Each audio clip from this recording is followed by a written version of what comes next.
It's really about going back to the atmosphere that we had 10 years ago. Yeah, the lockdown, it's had a prominent effect on my career, like for everybody, I'm sure. I was still finishing my album, but I was in the finishing stages of it. So right before the lockdown started here in Belgium, I was still in London, and I was supposed to finish it there with another 2 weeks to go, so it was almost finished. But luckily enough, I managed to finish it here. Second Nature is about like going back to those roots. I think me and Chris from Hospital Records started this conversation at ADE last year. So it's been in the work for a little while, the ID, because I'm signed to another label, and this was kind of a step in between where we like had to convince a couple of people, but everybody liked the ID. And yeah, it's really about going back to the atmosphere that we had 10 years ago. Really about like making songs that you can listen to, but also songs for like dark, kind of low ceiling, smaller venues. I think a couple of shows that I went through as a punter last year, including Hospitality at ADE last year, just made me realize how much I love drum and bass still.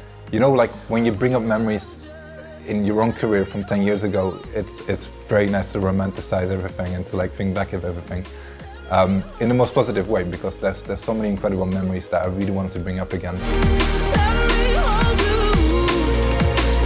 It's the professional part of my career where like those shows and like the beginning and the record label and everything we did in the beginning, that sprung to mind. But it was also like my family situation and making my album at my parents' place on a pair of $30 Logitech speakers on a really crappy computer. Really trying to work with like less plugins, less is more sometimes. Really like trying to limit yourself and like focus on the melody, focus on the bass line, a lead, a vocal, and drums, and try and not make it too complicated. And I mean, I've always liked working on that. With this album, it's a lot more me calling up friends, from Becky Hill to Rudimental to Urban Dawn to Darren Styles. Everything just went from like, hey man, I like your songs, and they like your songs as well, and like there's a starting point rather than trying to convince a manager and a record label to like do a feature together.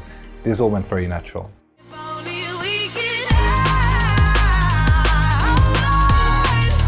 The song that hit me the most when I heard it and when we were working and writing on it is Hold On with Becky Hill. It's one of my favorite songs she's ever written, and I've been following her work for 10 years because I love her voice, I love her writing. But this song was like really special to me, very personal to me, very personal to her as well. Every song definitely has like a separate story, but the album in general is not a concept album. I never did like a concept album where it's about like a certain style or a certain feeling. With this album, again, there's, in my opinion, some very kind of laid back and kind of more classic sounding songs, but there's some very kind of, again, I hope forward thinking and like very hard kind of dance floor songs as well. It's a collection of all of those things together, and I've always been a very eclectic, schizophrenic producer, and it shows again in this album, but that's what I like to do.